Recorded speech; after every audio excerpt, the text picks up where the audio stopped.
ನಿನ್ನೆ ಈ ಕಾದಾಟದ ಸಂದರ್ಭದಲ್ಲಿ ಮಾರ್ತಾಂಡ ಆನೆಗೆ ಹೊಟ್ಟೆ ಮತ್ತು ಅದರ ಮರ್ಮಾಂಗ ಭಾಗಕ್ಕೆ ಕಂಜನ್ ಆನೆಯ ಕೋರೆ ಹೋಗಿ ಚುಚ್ಚುತ್ತೆ. ಸೊ ಹಾಗಾಗಿ ಗಂಭೀರವಾಗಿ ಗಾಯಗೊಳ್ಳುತ್ತೆ, ಜೊತೆಗೆ ಅದರ ಕಿವಿಗೆಲ್ಲ ಪೆಟ್ಟು ಬೀಳುತ್ತೆ.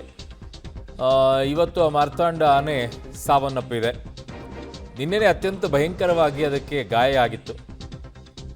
ಸಾಕಾನೆ ಕಂಜನ್ ತಿವಿದಂಥ ಕೋರೆ ಇದೆಯಲ್ಲ, ಅದು ನೇರವಾಗಿ ಹೊಟ್ಟೆಯ ಹಿಂಭಾಗದಲ್ಲಿ, ಜೊತೆಗೆ ಅದರ ಮರ್ಮಾಂಗ ಭಾಗಕ್ಕೆ ಹೆಚ್ಚಿನ ರೀತಿಯಾದಂಥ ಗಾಯಗೊಳಿಸಿತ್ತು. ಅದು ಭಾಳ ದೊಡ್ಡ ಮಟ್ಟದಲ್ಲಿ ಆಗಿತ್ತು. ಒಳಗಡೆಗೆ ಅದರ ಕೋರೆ ಹೋಗಿ ಹೊಟ್ಟೆ ಒಳಗಡೆ ಹೋಗಿ ಆಚೆ ಬರುತ್ತೆ ಅಂದರೆ ಯಾವ ಮಟ್ಟದಲ್ಲಿ ಇರಬೇಕು ಅಂತ ಯೋಚನೆ ಮಾಡ್ಕೊಳ್ಳಿ.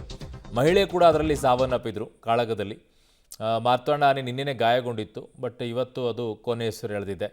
ನಿನ್ನೆನೇ ಅನ್ನಿಸ್ತಾ ಇತ್ತು ಅದು ತಿವಿದಿರುವಂಥ ರೀತಿಯನ್ನು ನೋಡಿಬಿಟ್ರೆ ಅದು ಉಳಿಯೋದು ಕಷ್ಟ ಅಂತ ಹೇಳಿ. ಯಾಕೆಂದರೆ ಹಿಂಭಾಗದಲ್ಲಿ ಅದು ಮರ್ಮಾಂಗದ ಜಾಗದಲ್ಲಿನೇ ಚುಚ್ಚಿತ್ತು, ಅದು ತಿವಿದಿತ್ತು ಪೂರ್ತಿಯಾಗಿ. ಕೋರೆ ಅದರದ್ದು ಒಂದು ಭಾಗ ಅದರ ಹೊಟ್ಟೆ ಒಳಗಡೆ ಹೋಗಿತ್ತು, ಅದು ಪೂರ್ತಿಯಾಗಿ.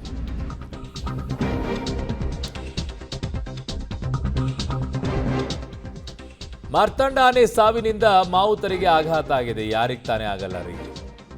ಮೃತ ಮಾರ್ತಾಂಡ ಆನೆಯ ಮುಂದೆ ಮಾವುತ ಕಾವಾಡಿಗರು ಅಳಲು ತೋಡ್ಕೊಳ್ತಾ ಇದ್ದಾರೆ. ಪಾಪ ಮಾವುತ ಗೌಸ್ ಮತ್ತು ನವೀನ್ ಗೋಳಾಡ್ತಾ ಇದ್ದಾರೆ. ಅದರಲ್ಲಿ ಗೌಸ್ ಬಿದ್ದೇ ಬಿಟ್ರಂತೆ ಕುಸಿದು. ಆಘಾತದಿಂದ ಪ್ರಜ್ಞೆ ತಪ್ಪಿ ಬಿದ್ರಂತೆ ಮಾವುತ ಗೌಸು. ಯಾಕೆಂದರೆ ಅಷ್ಟೊಂದು ಹಚ್ಕೊಂಡಿರ್ತಾರೆ ಅವರು. ಅದೊಂಥರ ಗೆಳೆಯನ ರೀತಿಯಲ್ಲಿರುತ್ತೆ, ಪ್ರೀತಿ ಇರುತ್ತೆ, ಅದರ ಜೊತೆಗೆ ಒಂದು ಒಡನಾಟ ಇರುತ್ತೆ. ಅದನ್ನು ಕಳ್ಕೊಂಡಿದ್ದೇವೆ ಅಂತಂದ್ರೆ ಒಬ್ಬರು ಮನೆಯ ಕುಟುಂಬಸ್ಥರನ್ನೇ ಕಳ್ಕೊಂಡಂಗಾಗಿರುತ್ತೆ.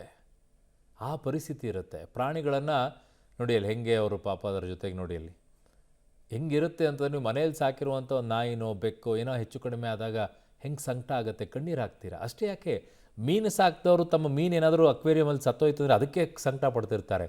ಇನ್ನಷ್ಟು ದೊಡ್ಡ ಆನೆ ಆ ವ್ಯಕ್ತಿ ಮಾವುತನ ಮಾತು ಕೇಳ್ಕೊಂಡು ಅದು ಓಡಾಡ್ತಾ ಇರುತ್ತೆ, ಅವನ ಜೊತೆಗೆ ಪ್ರೀತಿ ಇರುತ್ತೆ.